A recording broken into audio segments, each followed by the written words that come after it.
Ganito agad nangyari mga par, overnight pa nga lang to at hindi pa nakakalipas ng isang araw. Nagsimula na nga silang maglabasan at magparami agad-agad. Mga grindal worm pala yan na ipapakain natin sa ating fishy.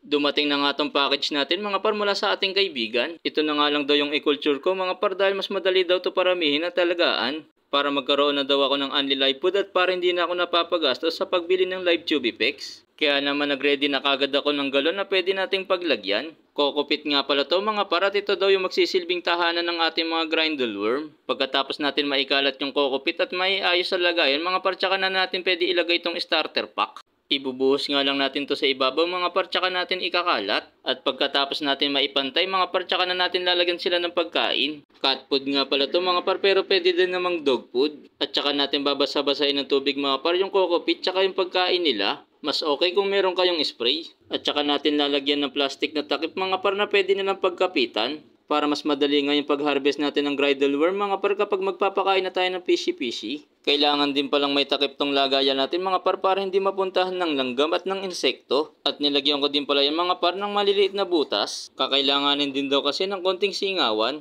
At kinabukasan nga lang mga par, ganito na ngayon nangyari. Mukhang naging successful na nga yung ating pagkukulture ng grindal worm mga par. Kaya meron na tayong only live food mga par na papakain natin sa ating fishy. Kaya happy fish keeping!